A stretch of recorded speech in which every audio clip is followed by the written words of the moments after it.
Pada hari ketiga, ada perkawinan di Kana yang di Galilea, dan ibu Yesus ada di situ. Yesus dan murid-muridnya diundang juga ke perkawinan itu. Ketika mereka kekurangan anggur, ibu Yesus berkata kepadanya, "Mereka kehabisan anggur." Kata Yesus kepadanya, "Mau apakah engkau daripadaku, Ibu? Saatku belum tiba." Tetapi ibu Yesus berkata kepada pelayan-pelayan, "Apa yang dikatakan kepadamu, buatlah itu." Di situ ada 6 tempayan yang disediakan untuk pembasuhan menurut adat orang Yahudi. Masing-masing isinya 2-3 buyung. Yesus berkata kepada pelayan-pelayan itu, "Isilah tempayan-tempayan itu penuh dengan air." dan mereka pun mengisinya sampai penuh. Lalu kata Yesus kepada mereka, "Sekarang cedoklah, dan bawalah kepada pemimpin pesta." lalu mereka pun membawanya. Setelah pemimpin pesta itu mengecap air yang telah menjadi anggur itu, dan ia tidak tahu dari mana datangnya, tetapi pelayan-pelayan yang mencedok air itu mengetahuinya. Ia memanggil mempelai laki-laki dan berkata kepadanya, Setiap orang menghidangkan anggur yang baik dahulu, dan sesudah orang puas minum, barulah yang kurang baik. Akan tetapi, engkau menyimpan anggur yang baik sampai sekarang. Hal itu dibuat Yesus di Kana yang di Galilea sebagai yang pertama dari tanda-tandanya, dan dengan itu ia telah menyatakan kemuliaannya, dan murid-muridnya percaya kepadanya. Sesudah itu, Yesus pergi ke Kapernaum bersama-sama dengan ibunya dan saudara-saudaranya dan murid-muridnya, dan mereka tinggal di situ hanya beberapa hari saja.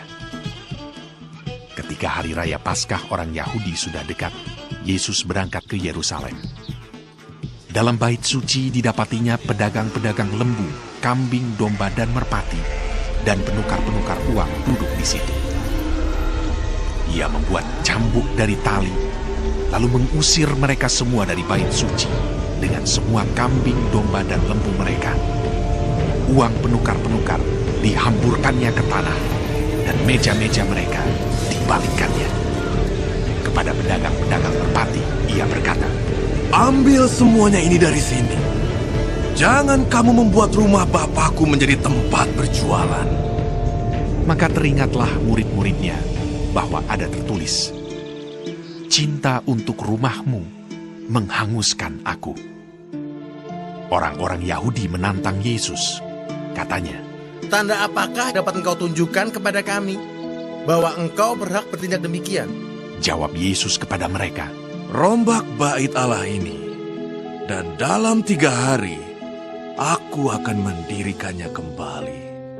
Lalu kata orang Yahudi kepadanya, 46 tahun orang mendirikan bait Allah ini, dan engkau dapat membangunnya dalam 3 hari. tetapi yang dimaksudkannya dengan bait Allah ialah tubuhnya sendiri. Kemudian sesudah ia bangkit dari antara orang mati, barulah teringat oleh murid-muridnya bahwa hal itu telah dikatakannya, dan mereka pun percayalah akan kitab suci dan akan perkataan yang telah diucapkan Yesus. Dan sementara ia di Yerusalem selama hari raya Paskah, banyak orang percaya dalam namanya, karena mereka telah melihat tanda-tanda yang diadakannya. Tetapi Yesus sendiri tidak mempercayakan dirinya kepada mereka, karena ia mengenal mereka semua, dan karena tidak perlu seorang pun memberi kesaksian kepadanya tentang manusia, sebab ia tahu apa yang ada di dalam hati manusia.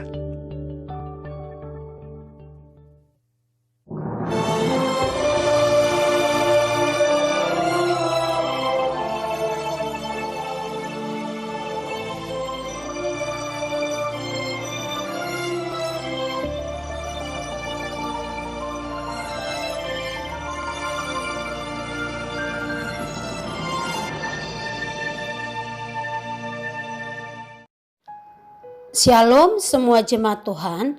Sekarang kita sudah memasuki kitab Yohanes 2. Tuhan Yesus memberkati. Di dalam ayat 1 sampai 11, perkawinan di Kana. Sebuah pesta perkawinan pada zaman Yesus adalah acara besar yang bisa memakan waktu berhari-hari. Perjamuan disiapkan sedemikian rupa untuk menyambut tamu-tamu. Anggur adalah unsur penting yang harus ada di dalam sebuah pesta. Anggur harus disiapkan dalam jumlah yang banyak untuk memuaskan tamu. Kehabisan anggur adalah merupakan hal yang sangat mempermalukan mempelai atau yang punya hajatan. Perkawinan di Kana ini kehabisan anggur, padahal tamu masih ada. Mungkin karena banyaknya tamu yang hadir. Ibu Yesus melihat situasi kritis itu, lalu ia meminta Yesus untuk menolong mereka untuk mengatasi masalah yang genting itu. Meski jawaban Yesus tidak masuk akal, tapi Ibu Yesus memerintahkan mereka melakukan seperti yang Yesus minta. Ibu Yesus tidak tahu apa yang akan Yesus lakukan, tapi Ibu Yesus mempercayakannya kepada Yesus, dan apa yang terjadi? Mujizat pun terjadi. Air berubah menjadi anggur. Bahkan anggurnya pun adalah anggur yang baik dan lebih enak. Mujizat pertama yang Yesus lakukan. Kekhawatiran berubah menjadi sukacita dan kelegaan.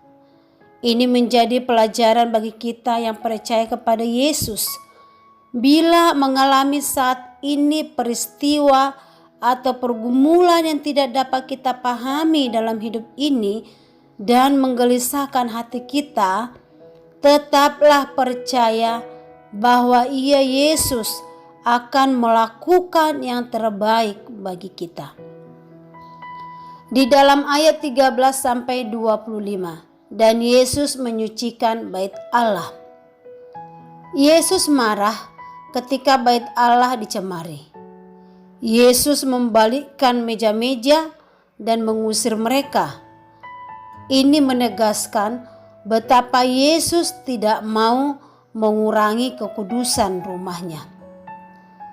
Tindakan jual-menjual atau komersialisasi penyediaan hewan kurban mencemari kekudusan rumah Bapa, sekaligus mempersulit akses atau jalan ke pelataran luar bait Allah, khususnya bagi orang non-Yahudi yang ingin beribadah di sana. Dan sementara Yesus tinggal di Yerusalem selama hari raya Paskah, banyak orang percaya dalam namanya karena mereka melihat tanda-tanda yang diadakannya.